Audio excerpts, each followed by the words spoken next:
And honestly, I took in a bunch of Spirit Airlines flights when I was in my 20s.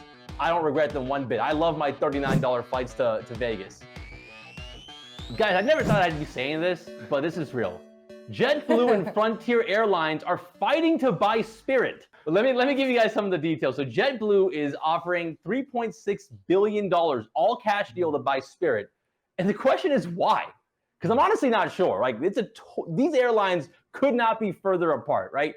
JetBlue having this like pretty great reputation, right, of like providing good service, also offering pretty good deals. Spirit having this like they're unapologetic about it. Oh, that was a great meme. They're unapologetic about it. Like, they're a value budget airline. You want to get from point A to point B. You might be standing the entire time. We're not going to give you any food or water, but we're going to get you there on a very, very cheap flight. That's what they're there for. And honestly, I took in a bunch of Spirit Airlines flights when I was in my 20s. I don't regret them one bit. I love my $39 flights to Vegas.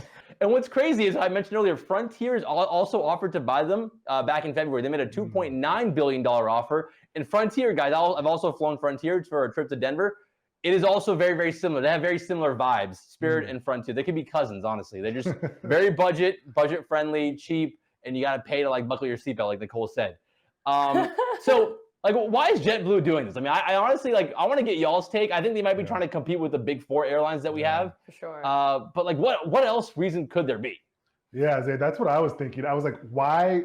I was looking at it, like, why would they do this? But you just kind of mentioned it. Think of the barriers to entry in the airline industry, right? Like, think of someone trying to start an airline right now. How would you even do that? How would you have the resource to do it? Now think about trying to get that extra consumer. You just mentioned the tiers of brands right now. Everyone kind of sticks to their brand in the airline industry. So how do you get that extra consumer, customer? Of course, you have to buy. You have to go out and expand into different areas pretty much by buying another airline and consolidating. That's like literally the only way, or one of the few ways you can possibly expand or grow in this industry. So I think that's what JetBlue and Frontier realized. You're still dealing with an industry that's been hurt hard by the pandemic, right? Travel levels haven't fully rebounded from 2019. So they're in a lot of headwinds for these airlines. And the only way you can expand this industry is to buy, Nicole. And I think that was the reason that I came to on why they would actually try to buy a airline brand that's like totally different from what they're doing.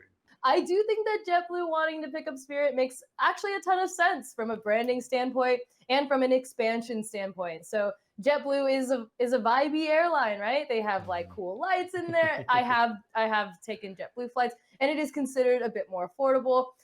But they don't have the same reach or kind of clout as an American Airlines, as United, as Delta. For example, JetBlue carries more than 42 million customers a year, according to JetBlue. That's what they say. But American Airlines carries more than 200 million. So there's definitely, a big gap there. So maybe JetBlue could expand its business further with a Spirit pickup. I would rather see a brand that I like pick up a not so great brand, a budget, what's it called? Like a budget. Yeah, budget airline. We can't use the actual word that we're thinking. Okay, yeah. I'd rather see that than have like a brand that I think is not good pick up another brand I don't think is good, and them coming together. So this, as a consumer, makes me like, oh, okay, dope. I can forget about Spirit one day, and I get it. JetBlue's just trying to like expand their business a little bit. Pick up the little guy.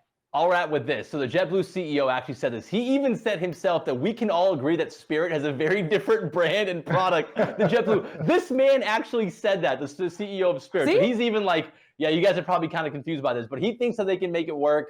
Obviously, the shareholders don't. JetBlue stock is down more than 10% since this announcement. I personally, I kind of want Frontier to merge with Spirit.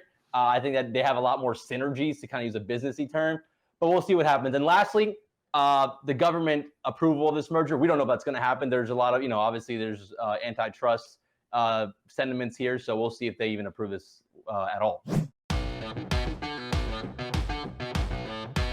Hey guys, thanks so much for tuning in. Be sure to like, comment, and subscribe, and hit that notification bell. We'll see you tomorrow.